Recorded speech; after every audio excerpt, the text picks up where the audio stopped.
The talk, and we're going to have time for talk after the questions. Welcome to our Citizen Science series. My name is Patrice Keet, and I'm the founder and executive director of the Santa Cruz Children's Museum of Discovery in the Capitola Mall. 7,000 square feet of fun and activities for children, open almost every day of the year. So come visit if you haven't, and kind of from the looks of the audience, I will let you know that Wednesday is Grandparents' Day and you get in free. As cards over there with our website, we do a lot of activities. Citizen Science happens every first Thursday of the month from 6:30 to 8. We've been doing it, Brenda and I have been doing it for 5 years. Yeah, at least. So lots of cool information has passed through these walls here, and tonight is no exception. I want to thank Brenda, who's our partner with the museum, in putting this on. It's very fun. If you have a topic that you would like us to cover, you think that would be of general interest, then great. Either see me, write it on a card, let us know. And you can look on the museum website and the library website to see what's happening next. And I will tell you about next is Fire Ecology of Oaks Along the Central Coast with Dr. Lee Klinger, Ways of Healing and Repairing Damaged and Ailing Oak Trees. And he is a leader of the Sudden Oak Life Group. It's a movement of tree care professionals and enthusiasts that aim to improve the health of trees and forests through practice, education, and research. So, that sounds cool. Like it should be very interesting and another timely topic. We're really excited tonight to present the topic that we are tonight, sustainable living, because the Children's Museum has a big focus right now on eco development and making our museum more sustainable. And one of our speakers, Meredith Kevin Keet, is our volunteer eco consultant, and she has been meeting with us regularly to talk about how do we cut down on paper, have more sustainable practices in our administration and also in our exhibits. And since we have so many people pass through our doors, approximately 4,000 a month, we have an opportunity for huge public education, and so we're working on that. And today I just got a call from, I can say it now, the Altera Solar, who wants to partner with us with San Lorenzo Lumber and do an eco house in the museum. So that would be really exciting. We'll think about what, and if anybody has an interest in adding any of their ideas of how do you educate, I don't know, 1 to 8 year olds on ecology issues with hands-on, we'd love any input on that. So I'll move on to the speakers. I will start with Elliott Campbell, who is, almost the only one that I'm not related to. So I don't know as much about her, sorry. Dr. Elliott Campbell is an associate professor and the Gliessman Presidential Chair in Water Resources and Food Systems Sustainability in the Environmental Studies Department at UCSC. His research emphasizes the use of computer models to understand climate change. This work has led to awards from the National Science Foundation, appearances in media ranging from NPR to the New York Times, which I heard was very recently. He was written up in the New York Times, and consultations to the US EPA and other government agencies. So I'll introduce everybody, and then they'll speak and tell more about themselves. Is that a good way to do it? Yeah, and then you can tell more about yourself. So Terry Grove is a dear friend and former educator, continuing educator, and is here tonight because she is a master recycler, and she will tell you how she got that title. Yeah, and she gets the crown at the end of the night for the whole master thing. But we're so excited that she's using our citizen science as one of the opportunities to share the learning that happened for her in her master's class. Meredith Keet is as an entrepreneur and starting her own business called The Zero Shop with products that are sustainable and will help you lessen your carbon footprint. She has an extensive background in medical education as a nurse practitioner, and so she and comes from a family that's on the cutting edge of this kind of thing, her own family.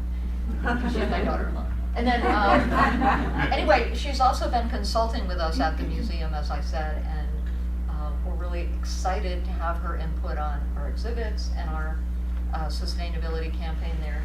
And then my son, Kevin Keet, is along for the ride now. Kevin, well, why don't you guys tell about you'll right? We'll get right. So they can do their own introductions about what they're here for. But thank you all for coming in.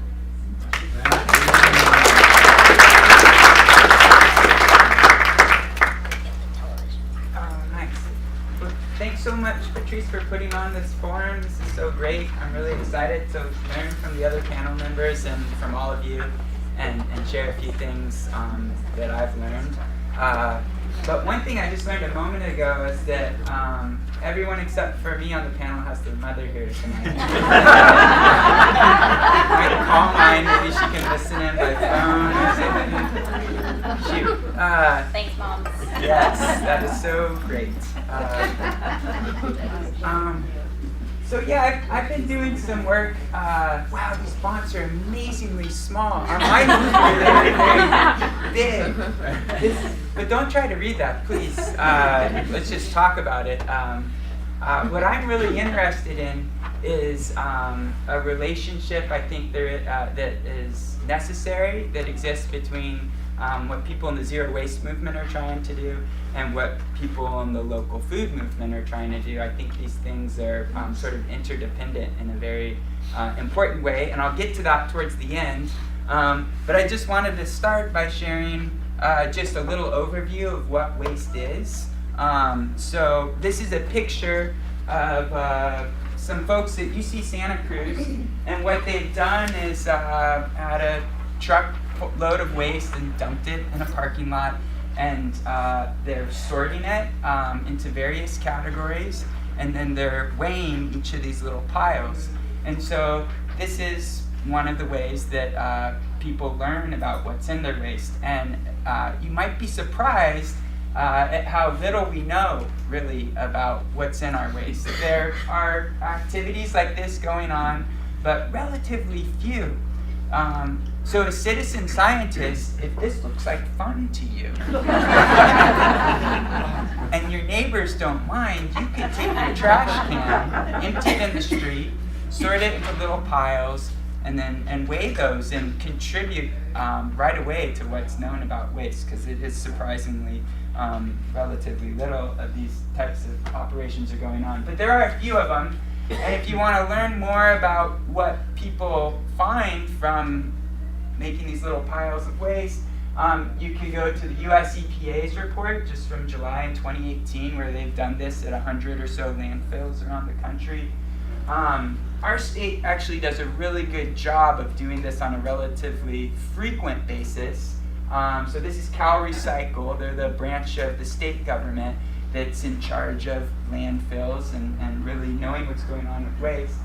And even here in Santa Cruz County, we have some information on what might be happening with our waste in our landfills. And this is, gosh, what's the year on this? I think the information in this report is from 2009, so less recent.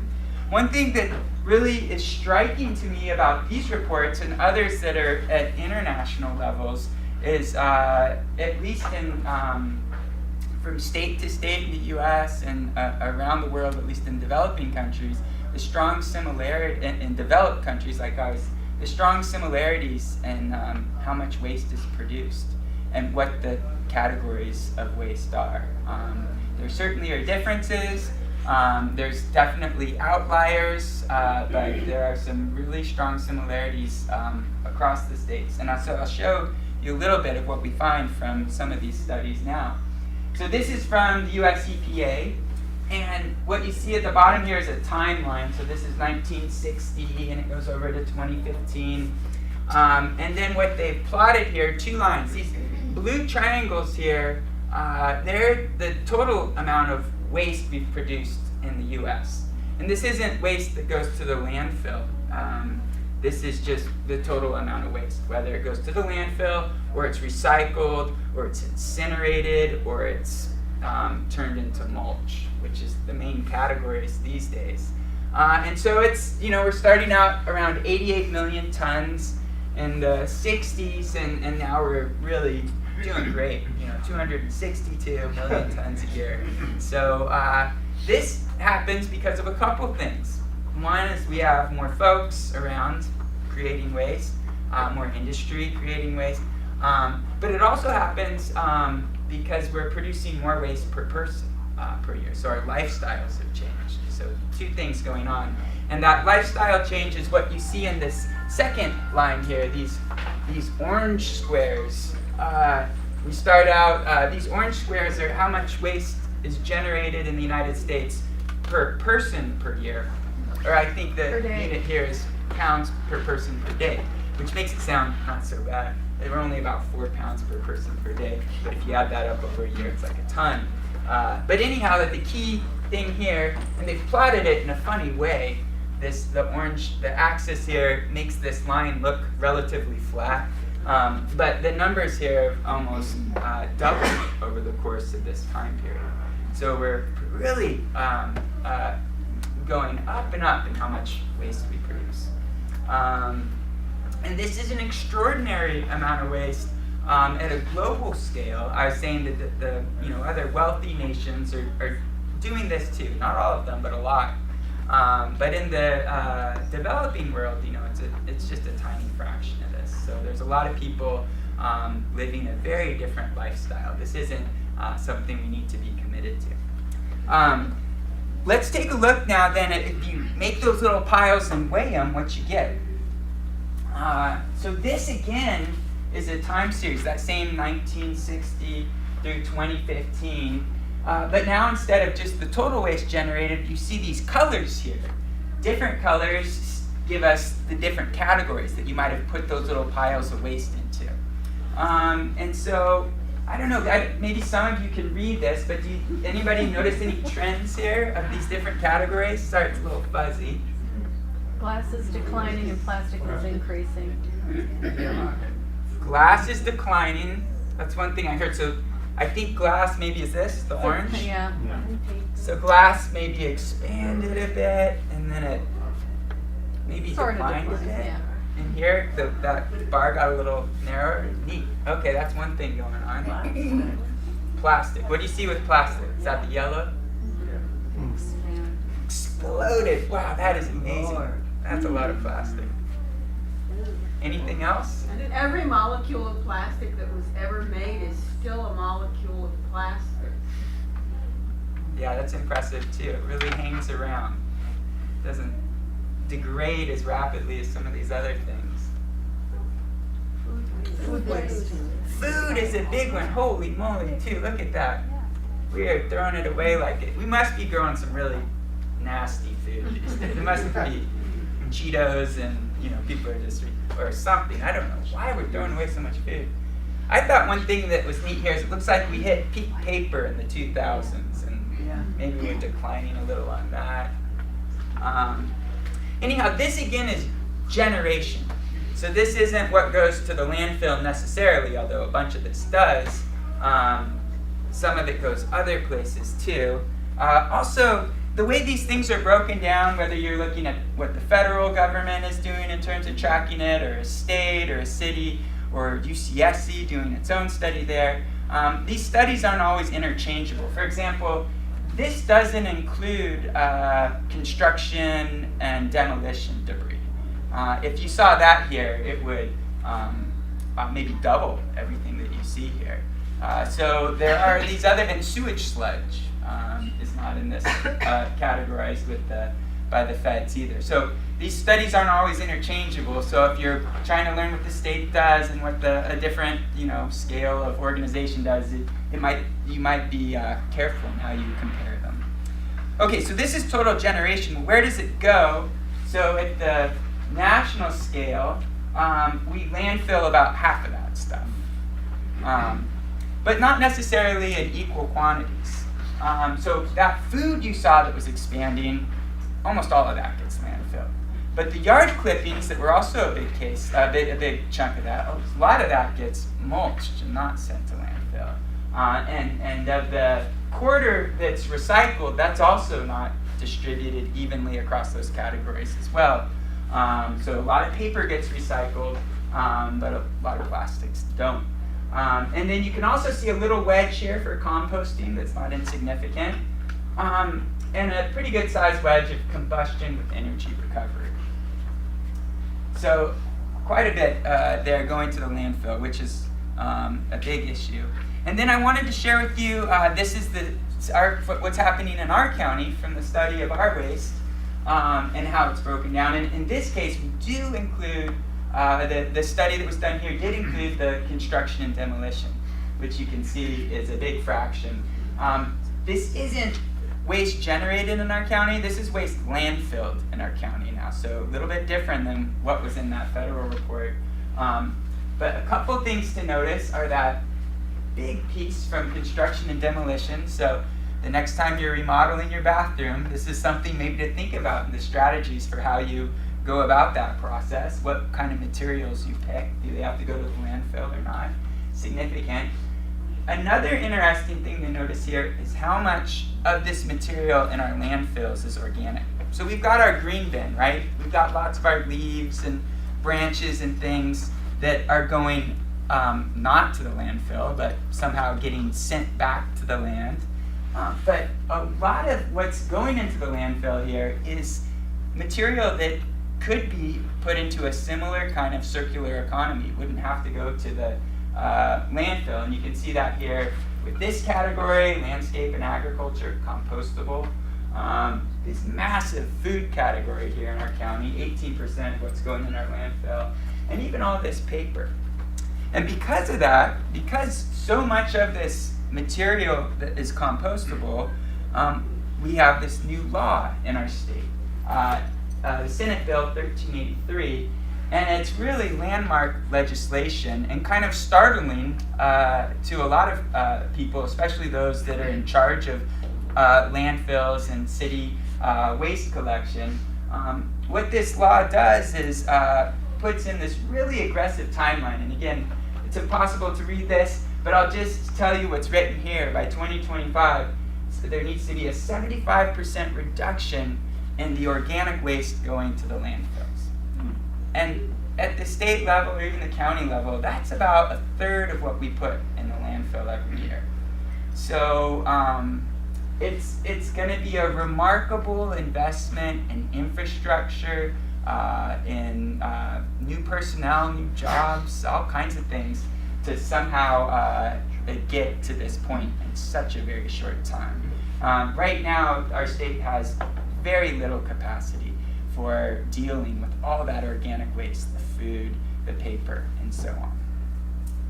So, okay, so that's a little bit about the waste characterization. You're probably familiar with all this headline news about China doesn't want your trash anymore. And I think that's really going to affect this picture, right? Now we're having these problems with this recycling piece.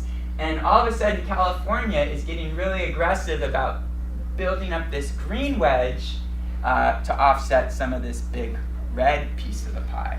And I think we really need to think ahead and think, are we doing the same thing with composting? Are we going to encounter some of the same problems with composting that maybe we're encountering now with how we approach recycling? And with that, I wanted to share some of the root problems of this. You know, why all this motivation to try and divert from the landfills? So when you all think of the landfills, it says, what problems does waste cause? What are some of the, what bothers you? Like, why are you here tonight? What makes you not like the landfills or the waste situation? What are the problems you see? Yeah. All the greenhouse gases is causing. The greenhouse gases, and where do what greenhouse gases? Methane. The methane from the landfills? Yeah. Right. So right at the landfill, when you put all this organic waste under, piles and piles of more waste, it degrades in a way that instead of producing CO2, produces methane. Wow, that's a big problem. And that's what motivated that legislation. That crazy legislation that says somehow we're going to have to divert 75% of the organics from landfills, that's embedded in a climate change law. It's one piece of it, but it's a very significant piece. So yeah, that's a huge issue. What about you? Also, the landfill area in urban areas is disappearing. It can't just keep, it's not infinite. So you're saying the landfill area in urban areas is Anywhere. anywhere. Yeah. And so I mean, in other that's words, real estate in that frame of mind, and it's disappearing, the expansion to it. yeah, so are you saying we're running out of room in our landfills? Yes. Yeah. Does anyone know how much time we have left in Buena Vista? Oh, I don't know about Buena Vista, but I heard it's a Vimeo Lane, 6 years. 6 years? Yeah. Oh my gosh. In Watsonville, it's 10. That's a big problem. You got one? Yeah, like our concern about storing nuclear waste for 100,000 years, the landfills where there is heavy rain, it's hard to feel confident about those landfills staying in place for 2,000 or 4,000 years. And so in 1,000 years, what percent of those landfills could be washed into streams, rivers, and the ocean? There's a heck of a lot of plastic stored in those landfills, and it could move around Exactly. in places where there's heavy rain. So the stability of landfills, the potential for some of that material, especially the more hazardous components, to move would be a big problem. And yeah, these are some of the downstream problems.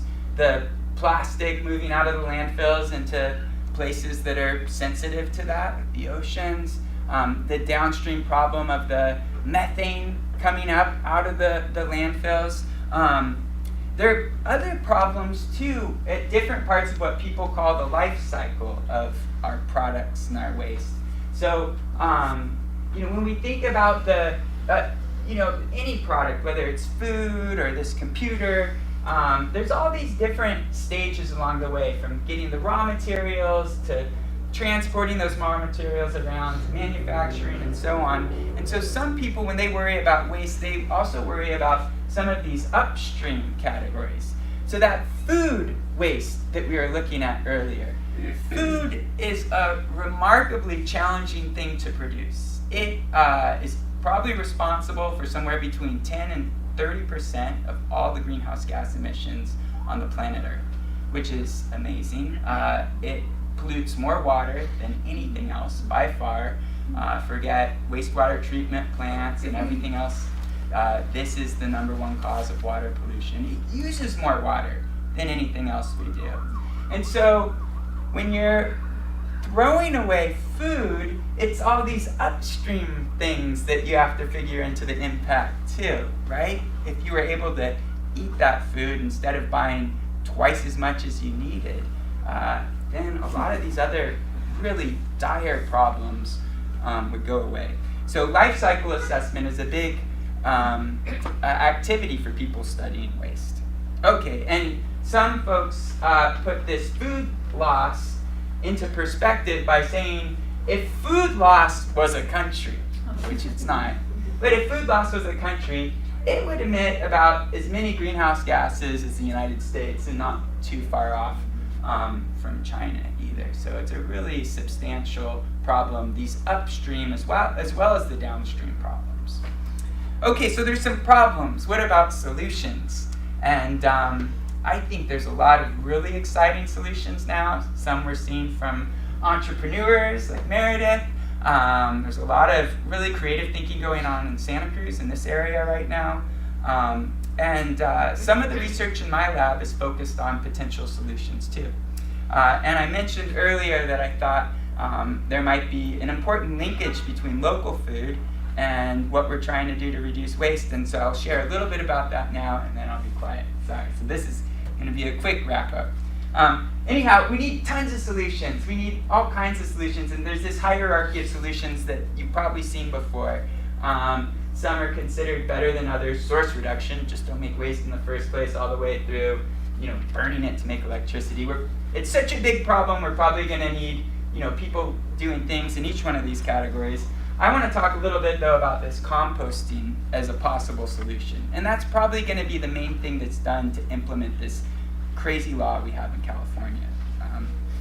So one of the issues with composting is you've got all the waste production in the cities.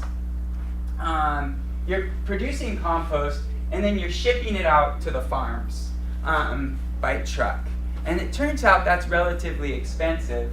And one of the students that I've been working with has just been calling up farmers and compost producers, trying to get a sense of what are the economics, how far can you move this stuff. And here he's plotted the compost cost per ton, dollars per ton, which ranges from 15 to 50 in some of the discussions he's had with people, versus the threshold shipping distance, how far can it move. And it's on the order of 100 miles to do this economically. So whereas your grapes can come from anywhere in the world, you can economically get those from Chile or wherever, the waste of the grapes can only make it out maybe 100 miles from our cities. And because of this, what we think is that what's going to be crucial if people want to get to this point of zero waste, one of the solutions that will involve compost, among all the solutions we need, will require that farms are still in the regions around our cities.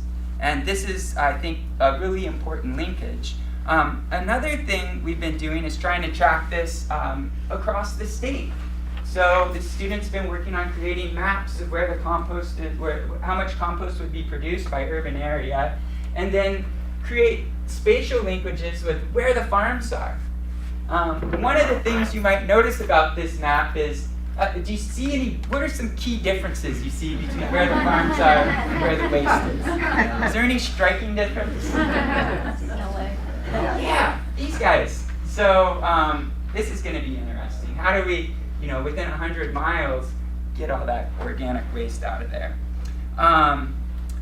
Okay, so I want to wrap it up just with this last piece, which is we have this wonderful local food movement. We have this incredibly exciting zero waste movement. The tagline here is eat with the seasons, and I think moving into the future we're going to be thinking about other taglines, and one of those might be it's not local food if it's not local nutrients. That might be an important piece to add to how we think about local food and bringing it together. What does that mean? That the compost from the cities needs a home, and that home has to exist about 100 miles away. So the nutrients are the nutrients for the growing of the food that Yeah. comes back to us. Got it. Yeah. All right. Thanks.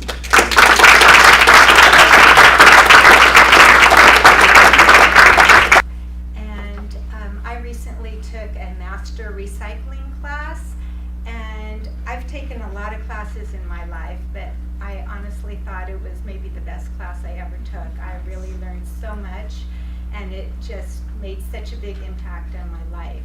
And I left some brochures over there, flyers. They're going to be having another class in February, and I would strongly recommend it for any of you.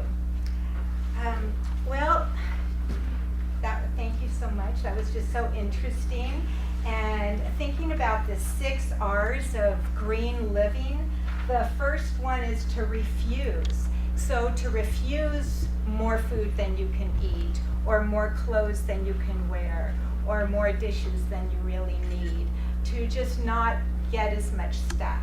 So, which brings us to reduce the amount of things in your life. Then reuse what you already have, and repair what you already have. And then recycle is all the way down here. So it's really one of the last resorts. So I am here to talk today about recycling. So if all else fails and you did buy more than you could use, we can talk about it. Okay, so I'll go through some of these things, bring them out. These are all things that were found in the recycle bin at Demio. And first one is a pizza box. And it looks like it's just cardboard and it should be fine, but pizza often has grease on it, and so it would be garbage. If you really wanted to, you could cut away any of the grease spots and then you could recycle this. But if it looks like a pizza box, if it's, you know, in the right shape, if you've ever been to the recycle facility, it is going by like this. And I don't know how they don't get motion sickness. I could never. No, seriously, they're just like how they do it, I don't know. But they can't stop and look at it and think, oh, it's probably okay. It's just like they're throwing it. So if you do recycle the cardboard box, the certain parts that aren't greasy, make it look flat. The next thing is compostable ware. It's really tricky and so confusing because it sounds really great and you want to believe that it is compostable and it will just disappear. But the fact is, it usually doesn't. If there's a facility or a school where they collect it all in a special bin, then it is because they take it to a facility that can deal with it. And what it needs is a high heat, a lot of the right bacteria, and a certain amount of moisture. So in your home compost bin, all of that is not provided, and it certainly isn't provided in the landfill. The landfill has no sunlight. It has, I think it was about 30% moisture, and this needed something like 70%, something like that to decompose. We have no home compost bin. Did you mean the recycling can? I mean, we have no ones that the city collects. You said Right. in your home compost bin. What did you mean? I'm saying that this would not disappear in your home compost bin. Oh, if you in your have backyard. your own compost in your backyard. If you brought it to a facility that was meant to do it, okay, but we don't. So what it ends up is in the landfill, and it doesn't disappear in the landfill because it doesn't provide all the special things that it needs. Thank you for clarifying. The next thing is some foam. This would be great if you could reuse it with packaging something or an art project or think of a use for it. But otherwise, it goes in the landfill. This is not recyclable. Here's a typical box that would be found in the garbage, but it has this plastic tray inside. So this makes it garbage. If you want to take it apart, you could recycle. This is just fine to recycle. Paper and cardboard, clean, are always fine. This is not. So tubs and bottles and jugs are recyclable, but this is a different grade of plastic. And what it is mixed with different levels of layers of plastic. And so some of them melt at a higher temperature than others. And so the ones that melt first are gunking up the machine, and then it makes it no good for all the other plastics. So they don't recycle this, and it would just be garbage. Terry, what about the cardboard that has a plastic coating, a little bit like that you just showed? That's a good question, Bob. Our next one is a paper plate, and it has a plastic coating, so it would not be recyclable.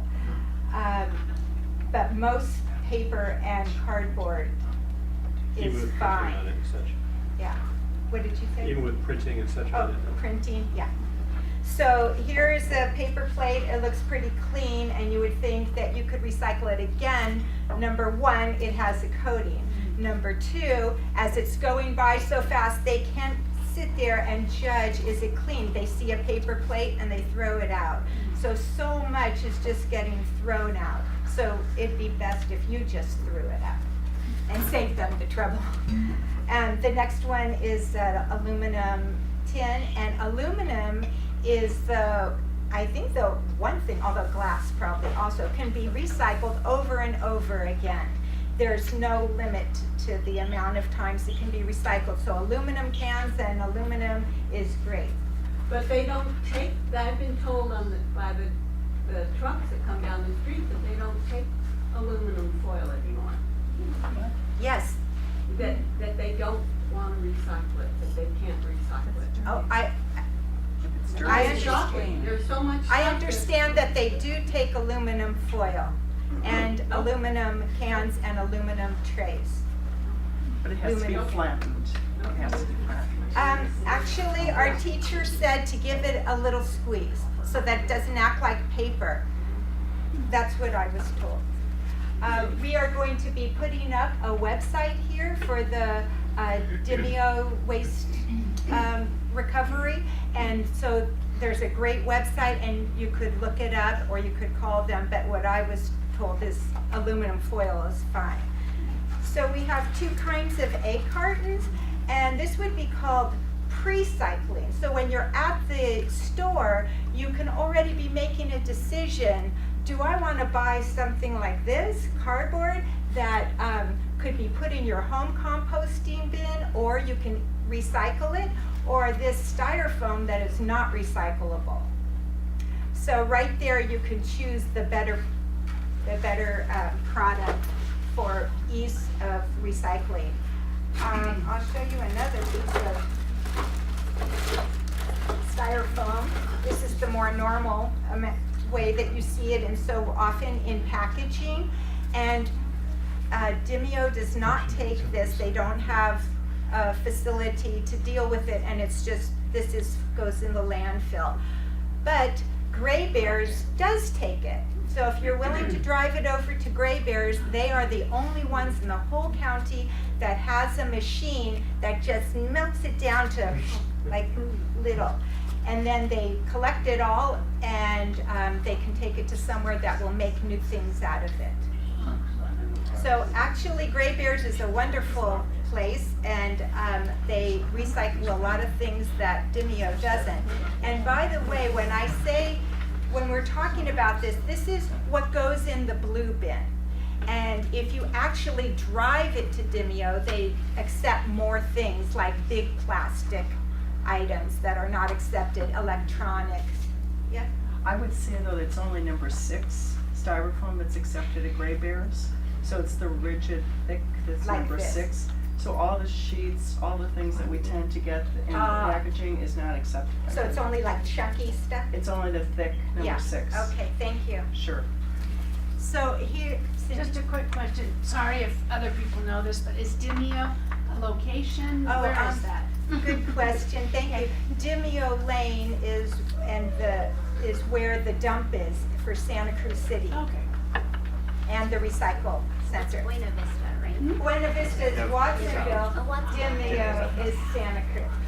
So this is mixed. It has some paper and some plastic. So this would be garbage. If you want to sit there and peel it apart, that would be great, and then the paper would be recyclable. This plastic wouldn't, and we'll talk about why that is right now. So here's a plastic bag, but listen, it's really loud. And loud plastic cannot be recycled. Not allowed. And when you try to stretch it, sometimes we've tried to stretch it. You're like, really? I think we could stretch it. No, it's if it stretches easily, not if you're like this. So if it's really loud and crinkly and it doesn't want to stretch, it's garbage. So there again, you could be in the market and you might look for the things in the kinds of bags that could be recycled. Here's a really nice piece of cardboard, nice and clean, and that's very recyclable. This I just love because it's right from Watsonville, and it's called Sambrio who makes it. And you'll see more and more now vegetables and fruits coming in this, and it's compostable, it's recyclable if it wasn't dirty, and you could reuse it, and it's not plastic. This is plastic. I have a question. The guidelines you're giving us, are they the same for Watsonville and Santa Cruz? There are a few differences in Watsonville. And I think that today's lesson will be, I'll just focus on Santa Cruz. And you could come up afterwards and we could talk about that, because I feel like I know that we have a lot of other things to cover, but there are a few differences. And I'll just say briefly that, for instance, this clamshell is not accepted in Santa Cruz, and it is accepted in green waste. And from my understanding, green waste is so huge, they have the capability with so many people and such a large facility that they can accept this, even though right now there isn't a buyer for it. And they're just saving it up in the hopes that in the future, yes, Susan? So green waste is the recycler for the county if you're outside the city limits? Yes. So green waste accepts this, and they also accept like soy containers or milk cartons. But as far as this, I understand there isn't a buyer, and they're accepting it just because if they say, okay, wait a second, we're not going to accept it anymore, and then everybody doesn't put it in, and now, oh, we found a buyer, now we do want you to, it's too confusing for everybody, and they just chose to decide they're going to leave it as is and hope that they'll find a buyer. Cups are not recyclable. Sorry, Mom.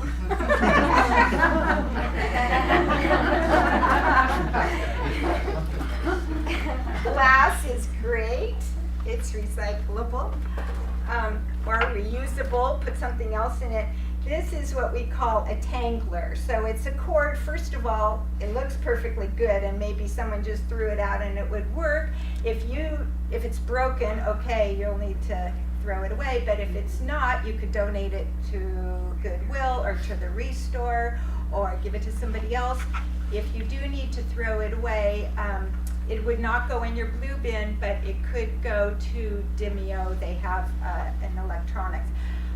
One of the main reasons that this would not be accepted is it's called a tangler, because in the machinery it gets tangled up, just like when you have a vacuum cleaner and your hair gets in it, and how you've had to, I don't know about you, but I've had to cut that out. It's so hard to get it out. So I think they said once or twice a day the whole machinery stops because something got caught. A hose, no hoses, no yarn, no string, nothing that ribbon that could be tangled up in there. Just throw it away. I think that's another thing that gray bears will take, any kind of wire. I think they test them to see if they work. Oh, yeah. And if they don't, they do something appropriate. Yeah, so gray bears is again great. And also Demio will take this if you drive it there. You just don't put it in the... Here's a really nice jar. So all this was found in the recycle, by the way. So it would be great to reuse this. And otherwise, it can be recycled.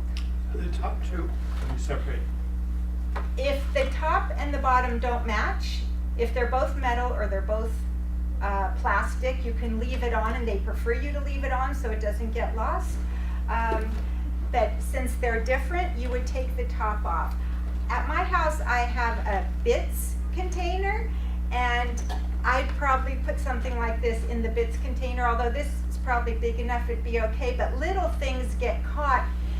They go right through the conveyor belt, and so they just get lost. And so they ask you to keep it together, and then you can put them all in a like container. So in this case, it would go into like a plastic laundry bucket or something with the lid on, and you could even tape it closed so that it doesn't come out. Or if you have a metal bits, then you could put it in a metal, like a tin can, and you just squeeze the top so they can't come out. And that way they can be recycled without just getting lost. So here's another sad thing that everybody wants to recycle. And it's not recyclable. For one thing, it can look like paper. It squishes down, and then it goes with all the paper just automatically, and then it pollutes the paper, and then nobody wants to buy the paper. So and if it gets in with the other plastic, it pollutes that. So Elliott was talking about China. They used to accept something like 10% contamination, and now it's 1/2 of 1% contamination will they accept. So we really have to clean up our act. Terry? Yes. Back to the plastic bits, you said you could put it in a plastic laundry bucket with a lid, that hard plastic. That wouldn't normally be recyclable, would it? Is Yes. it only recyclable because it has the No, bits in you it? can. You can. Or you could put it in here and have a lid and maybe even tape it, because I think that lid would just come off. Okay, so that's recyclable. Jill, I also, over here, I put a flyer on what is recyclable. Everybody can take one. You could put it on your refrigerator, on your recycle bin. And again, Meredith is gonna have the website up if you have further questions, but that's kind of an overall guide.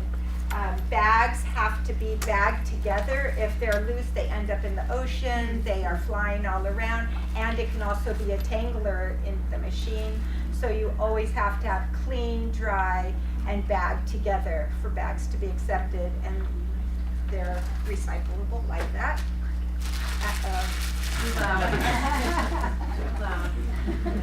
I know, yes. Newspaper, yes.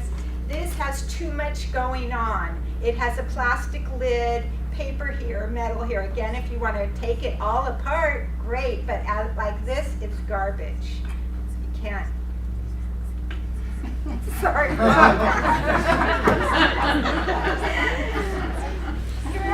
Here's a plastic bottle drink, and it would be recyclable, but no, somebody left the juice in there, and they don't have time. Before I took this class and got enlightened, I thought, oh, there's a little fairy at the, recycle place, and they're gonna fix all my stuff and decide, and no, it's just going, and they see this and they just toss it. There's no way. So you have to empty it out before you recycle it. Do you leave the cap on? You can leave it on because they're both plastic. How about the label? Yeah. The label's okay. Steel. This is good. Yeah, that's recyclable. Here's a sock. So maybe you could do an art project with it, a puppet, or you throw it away, but it is not recyclable. And we know about this, bad. And here's some metal.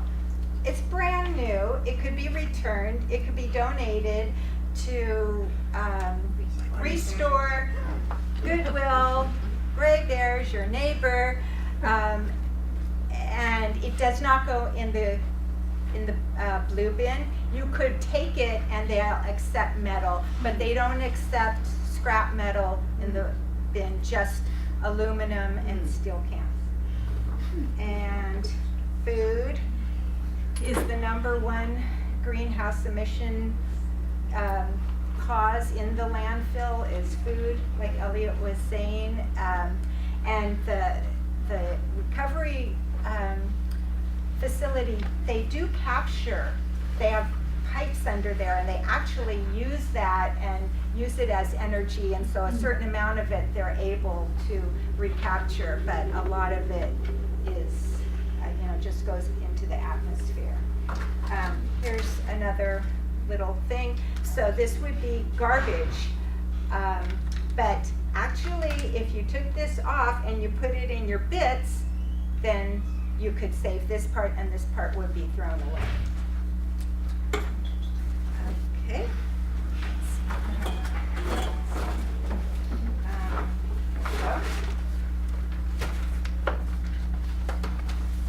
So this is the flyer over here that you can all help yourself to.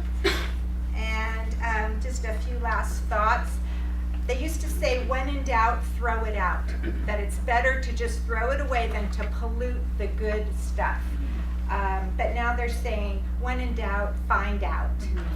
And then if you still don't know, then throw it out, but try to find out.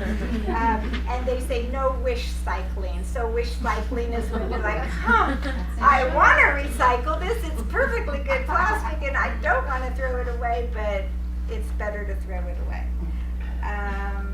Let's see what else. Oh, stuff like light bulbs and batteries, paint, cleaning supplies, you can take to Demio, and then you can also get it there for free. They have all this stuff, and you can pick up cleaning supplies and paint and all kinds of good stuff. Keep it simple, keep it clean. It's the best thing you could do about recycling. Let's see. Oh, and you know how people say, oh, let's just throw that away. Well, there's no way, as Elliott told us.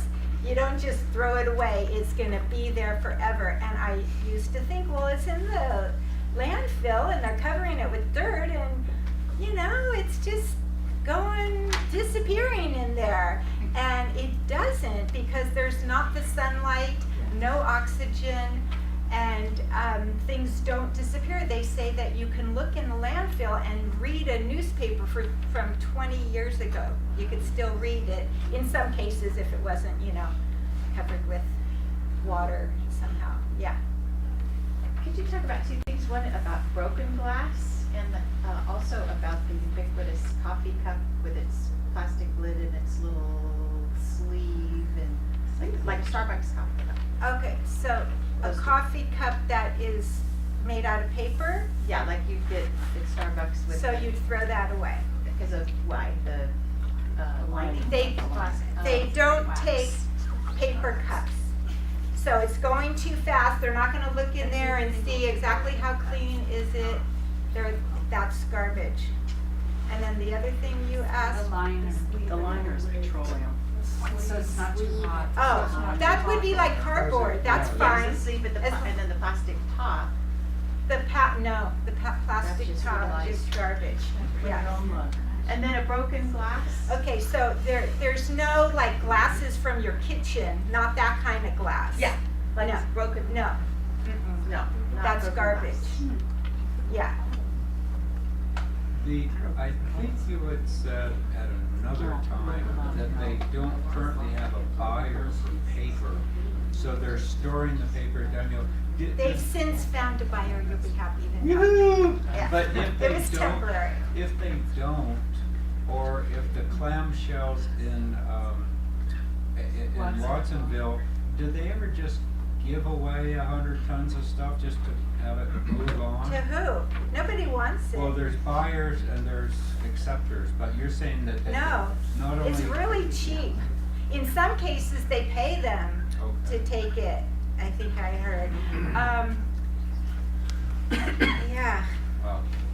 Do you have a sense of what percentage of, like if I just took a random blue bin off the street, what percentage of that stuff that's in there actually ends up getting recycled? I think they said like 40%.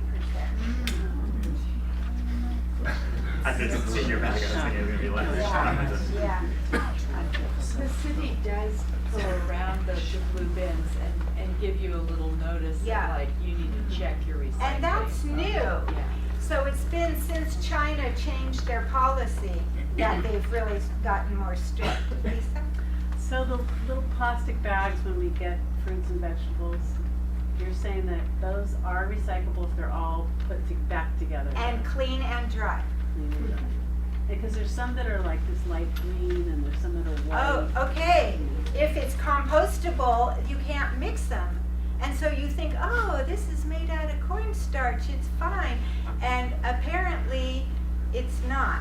So number one, it can't mix with the other, it would contaminate the other bags, and it needs that special treatment. Which we don't have. Which you could take it to a facility. Who's taking it? They don't have it at Demio. They just have certain spots where, you know, you've seen at schools sometimes they'll have a special garbage can for all the compostable, or at a fair. You know, then they'll take the whole thing to the right place and then it will be composted correctly. So just part B, when you buy those big black garbage bags. You could do the organic large bags. I have heard that those But compost garbage big bags, so what's worse or better? Okay. What direction do you go with that? I know that I feel impressed because should I continue? Oh, it's okay. Okay. We can talk about I actually Googled it in readiness for this because I'm a little confused about that. And I have an article, let's see, it was all about composting, and it was from 8 years ago. So then I was speaking to my teacher, Leslie O'Malley, who's the teacher of the master class, and she said, yeah, I noticed it was from 8 years ago too. You know, they could have made some changes since then. So I did Google it, and it did not look that much different. It did say something about compostable trash bags were preferable, but the other bags, maybe not. And then it brings, you know, like the poop bags for your dog, you know. I don't know. And things keep changing, so even if you get discouraged for right now, you know, hopefully they'll be coming up with new things. I was thinking maybe there may be questions that come up from their presentation too. Yeah. So maybe we can save those to the Okay, end. that's a good idea. Hey. All right. I'm gonna get started with this. We thought we'd have more time for kind of some Q&A, but it's good. This is so much good information. So I'm happy we're taking our time We'll have to a share. second one. So yeah, we can have another one maybe. So we just kind of, Kevin and I want to share what our experience has been trying to go zero waste. And that's a big movement that's kind of gathering speed right now, with especially how much plastics have been in the news and everybody's kind of becoming more aware. So a little bit about our journey. I think we found an article, I think my sister brought it to us, around 2009 about a woman in Mill Valley and her family of 4 that produced a mason jar of trash over the course of a year. And we were just like, why not? Like, what? How could they do that? And so we started kind of asking each other, well, what about this? And what about that? And kind of started making little steps ourselves in different ways, which I'm going to kind of get into. But it was a real eye-opener to just, like, our impact and the possibilities of how we could lessen that impact. So backing up a little bit, this concept of zero waste, and Elliott talked about this a little bit. So if you look at it, it kind of comes from this idea of the linear economy, which is putting things straight into the landfill, right? So there's no sort of accountability from production point to it ending up in the trash. To a recycling economy where maybe we think, okay, we're going to produce this and we'll produce it in cardboard, and then that will, eventually make its way into the recycling and eventually make its way into the trash. Best case scenario, right?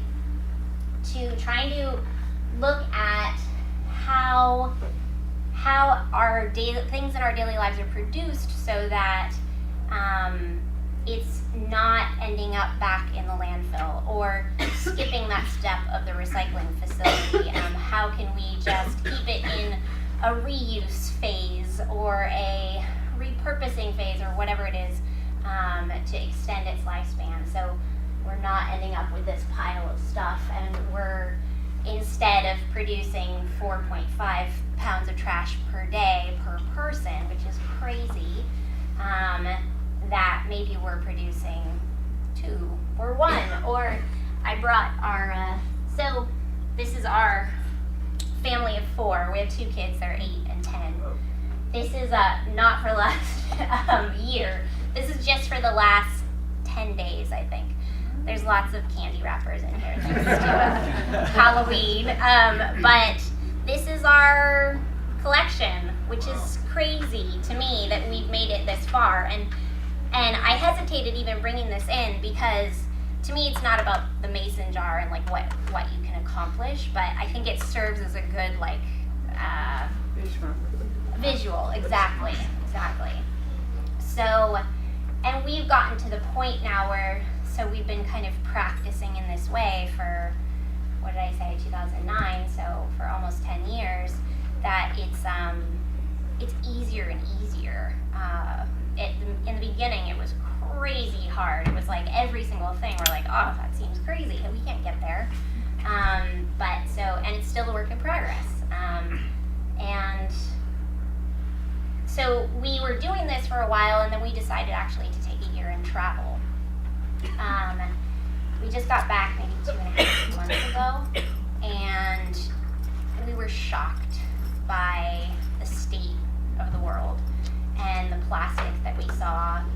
We were in Bali, where we had been 20 years before, and we were snorkeling with plastic, and there's these amazing manta rays just floating through the ocean, and there's like plastic bags, and there's all this other stuff, and they're just consuming it. So we really wanted to come back and renew our efforts towards being zero waste and trying to lessen the impact that we were making. And our daughters too, it was so cool to see them, it became this challenge, like, okay, we're gonna go to this restaurant, and okay, let's see if we can get our drinks without a straw. And especially you're like trying to communicate in different languages, and so we had many failures, but a few successes, and so that was pretty cool. But it was really neat to see them buy into it. So before it was just like this annoying thing that their parents did, and now they're like, okay, my 8-year-old's like calling me out if I'm doing something that maybe isn't totally kosher with zero waste, and so it's been cool to see the evolution.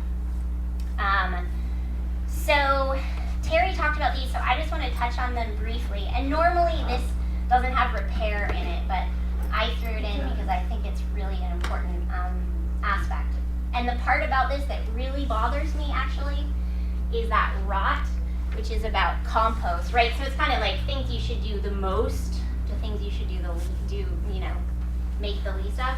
It's down there because you should be making very little food waste. But for us, it was one of the first things that we did. So getting to the trash bag question, we don't have trash bags because we're not putting anything wet and gross in our trash that actually would necessitate a trash bag.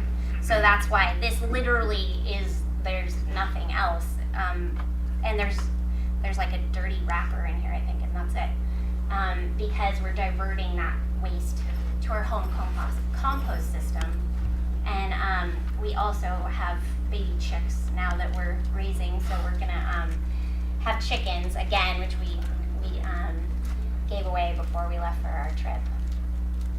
But that's a great way to divert your food waste as well. Your food waste goes to creating eggs. It's beautiful. But first step is not over-serving yourself and all that. But anyway, so these are the principles, and Terry touched on them a little bit. Really, recycling should be the last resort, and that's kind of the thing that we need to work on the most, because we still have a lot of recycling. It's really hard to avoid recycling. So how we got started. So we knew those principles after kind of doing some learning. So our first thing was this refusing. It's like saying no plastic straw, please. No, I don't want that brochure that you're handing me. I'm trying to think of other examples, but just anytime someone's like, oh, I know, we walked onto a plane.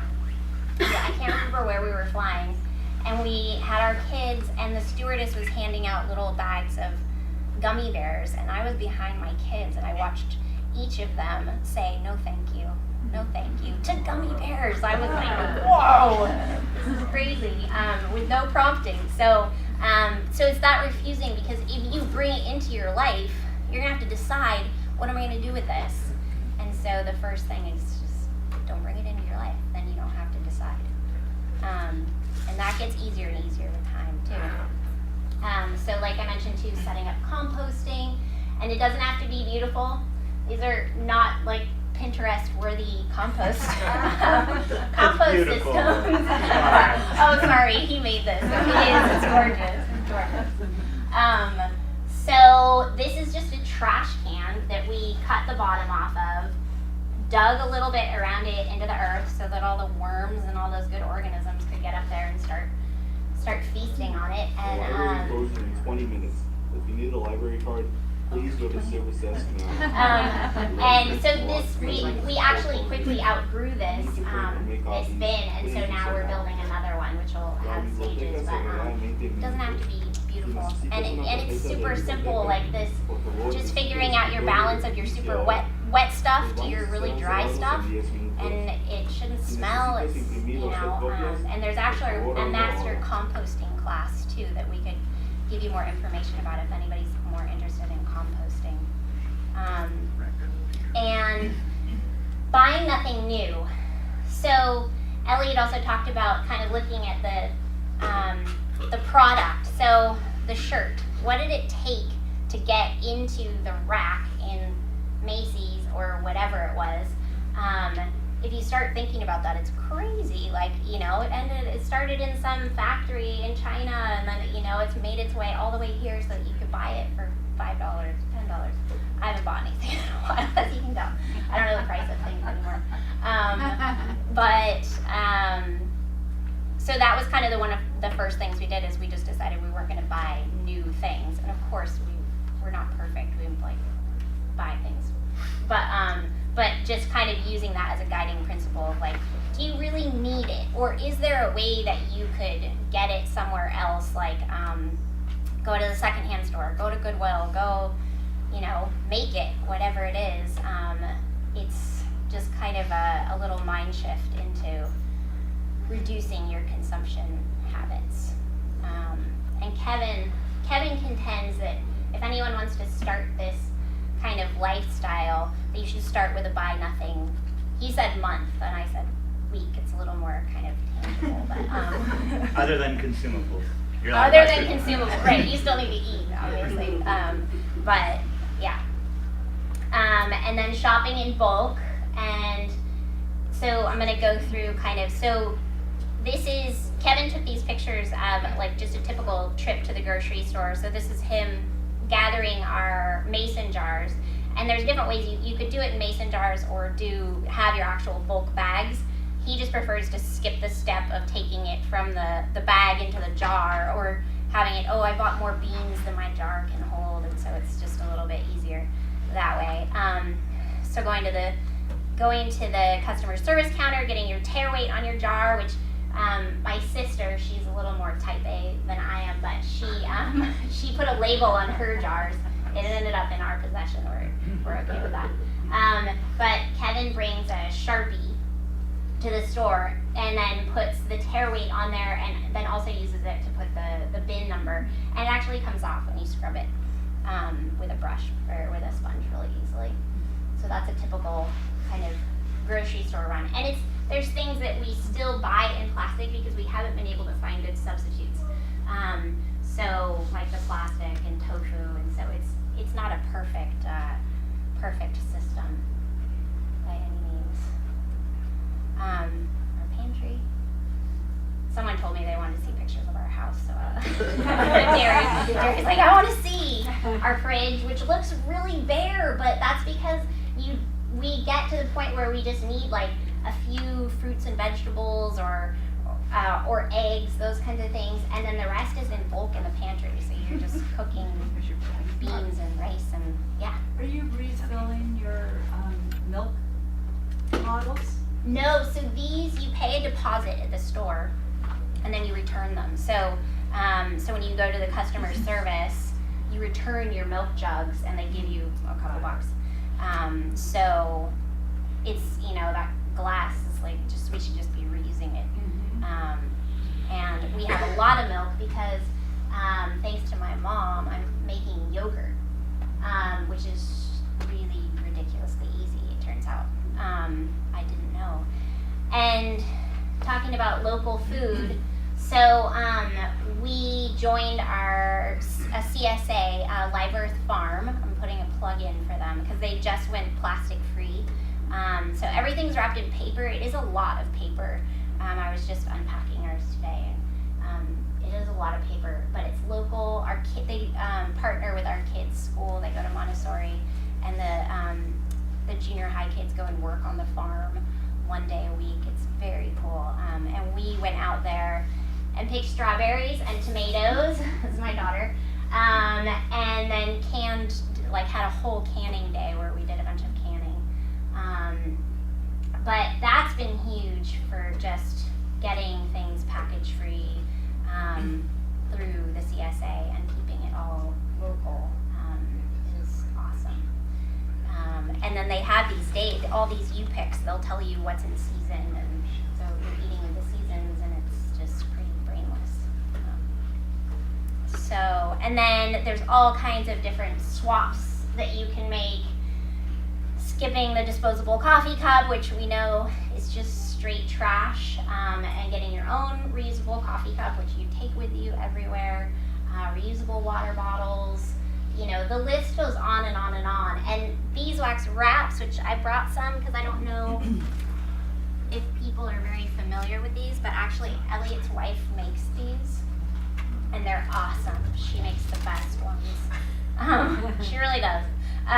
So you use it in place of saran wrap. So, you just put it over like a bowl, or you could even just have a half of an avocado and put that over it.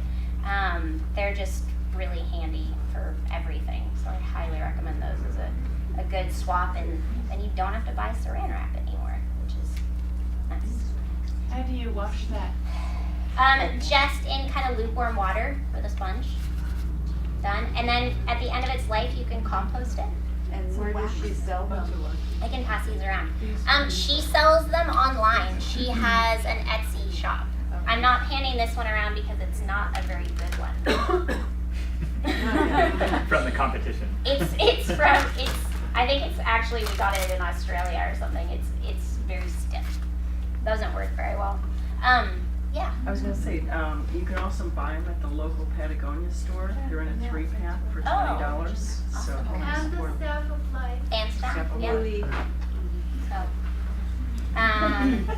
So as you can imagine too, we do a lot of things ourselves, just to cut the waste, and the more you're doing them, like I mentioned, the easier and easier they become. So yogurt's easy. I found a bread maker, one of those old bread makers. My mom actually had it when I was growing up for $11 at Goodwill.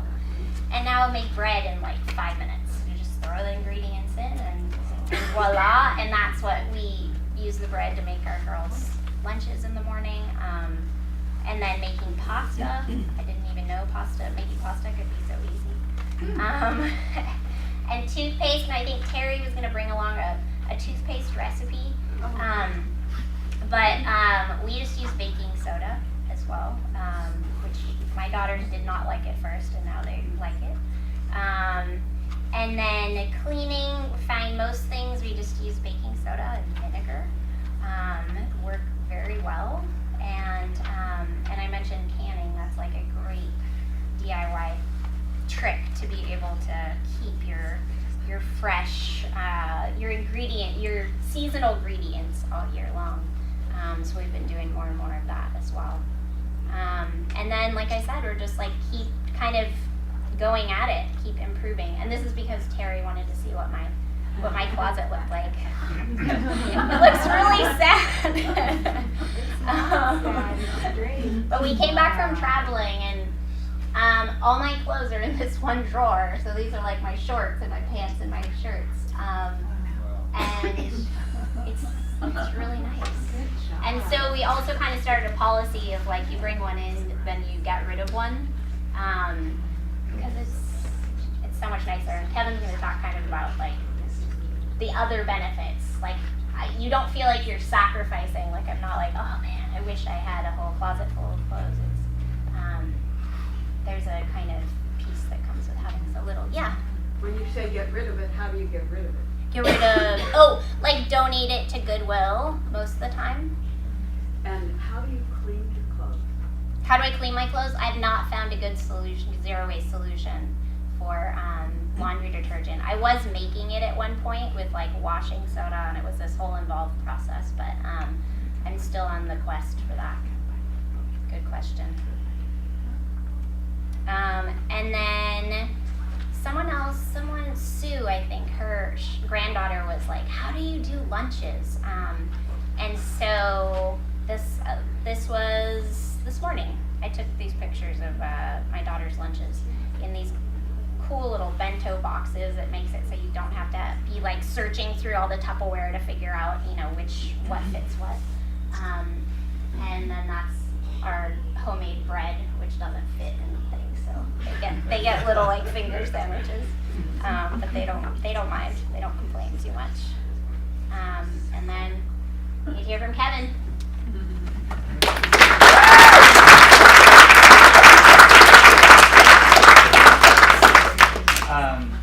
So we're just sharing our journey, what we've done to try and lessen our waste. I am going to speak from, I guess I'm not exactly this way, but I'll take the stance of like the reluctant spouse that needs to be convinced. And so I'm going to talk about the way that living our lives around principles to try to reduce our waste, the ancillary benefits it's had. Like, sure, Elliott, there's a trash problem, yeah, but like, what's this going to do for me? Like, I want to know how I'm going to benefit from this. So let me just talk about some of the ways that we were thinking about how we wanted to live our lives, how we wanted to raise our girls, and how this fits in with it. So I'll talk about some of my heroes. Does anybody know what movie this is from? Fight Club. Fight Club, yes. Any guy my age, this is like our mantra, and it's really an anti-consumeristic. Will you read it? Yeah, it says advertising has us chasing cars and clothes, working jobs we hate so we can buy shit we don't need. So I think that this speaks to a dissatisfaction with our consumeristic society that we have, and that's really what this movie was all about. And so we had really been trying to figure out how do you navigate your world how do you navigate through this world of constant this desire, this need, feel like you need things, especially with our kids. And so even before we had really kind of embraced the zero waste, we were trying buy nothing periods, try to like cut that out. Because I think I'm probably kind of in the middle of the spectrum, but I have this, like, I just want like more surfboards and like shopping for stuff, and like all of a sudden I like really need this thing, and I need it on Amazon like the day after tomorrow. So this is like this demon that I was battling with. Anybody know who these guys are? The Minimalists. These are the Minimalists. So they have a great documentary on Netflix. They have a good podcast, and they talk about how much richer your life can be if you have less stuff. If you have fewer things, so they say, imagine a life with less stuff, less clutter, less stress and debt and discontent.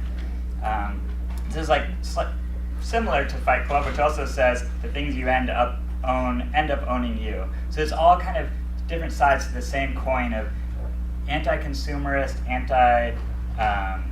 of minimalist, simplifying, focusing on the things that matter. Here's another one of my obsessions. There's this cult called the Mr. Money Mustache, which is all about kind of similarly getting off the consumeristic train, stop trying to just buy stuff and spend all your money. He advocates saving a high percentage of your money, living very frugally, and retiring early. I don't care so much about that part, but focusing on the things that are important. So he'll say, the bottom line is you should focus on happiness yourself rather than focusing on convenience, luxury. At the bottom, happiness comes from many sources, but none of those involve a car or purse upgrade.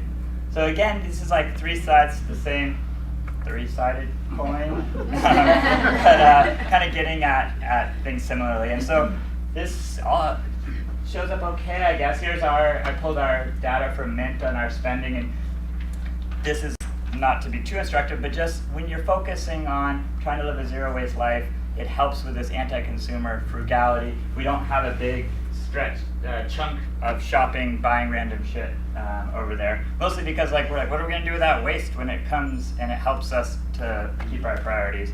We still have half our donut eaten by the Santa Cruz housing market, but and then here's how our food goes. I wasn't able to figure out the comparisons, but Our grocery, this section is about $700 per month between our CSA and our bulk groceries, which is less than we were spending before. And it's really a lot easier to go to the grocery store when you're just targeting the certain zones. So we really have been reaping the kind of frugality benefits of this. Anybody know who this is? Michael Pollan. Michael Pollan, kind of like Larry David. So if you listen to Michael Pollan and you shop like Michael Pollan would suggest that you The do, library is closing. Please gather your belongings and begin making your way today. you're going to shop in a very similar way that we are shopping, in a way that just minimizes our packaging. So shop the periphery of the supermarket. That's exactly what we end up doing when we're living zero waste. So I guess my thesis or my kind of closing argument, or if these are, maybe you can, the loved one in your life you're trying to convince to go along with you on some kind of journey like this, you might be able to pick which of these kind of aspects. But the life you end up leading when you're really trying to reduce your waste ends up having a lot of these other ancillary benefits, and it gets you to lead a little bit slower and more deliberate life. That's mine.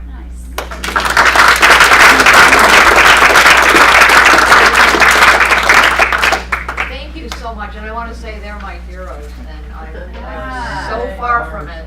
Anyway, but the aspiration is there. It's just great to have that role model so close in life. Can you talk about your repair cafe? Oh yeah, next slide. Oh no. Oh yeah. So these are resources like, so the first are about recycling, and if you haven't gone on the Story of Stuff, it has great videos. I just watched one that was about microplastics in our laundry. So like these Patagonia recycled plastic jackets that we're all buying, every time you wash them, they're releasing microplastics into the water. So go on the Story of Stuff, your mind will be blown. And then, like Terry said, this is the this Recycle Right site is where you can go to try to figure out, if you've got something, if you think that it's recyclable or not. And then we didn't talk about it, but we wanted to also draw attention to this organization called Cool Earth, which does carbon offsets. Carbon offsets are like we could give a whole hour and a half talk on carbon offsets, but and then the minimalist, Mr. Money Mustache, the Zero Waste Home. So this is the book, this is the woman that inspired us, and she's doing like world tours now speaking about her experience. And then another zero waste blogger who's kind of taken off around the zero waste movement. But the plug, so this weekend actually, Elliott's wife and I on Sunday at our house are hosting a repair cafe. So the idea is you bring, I don't know if all of you are like me, but I have like a stack of things where I'm like, oh, this button fell off, whatever. And that pile has grown very large.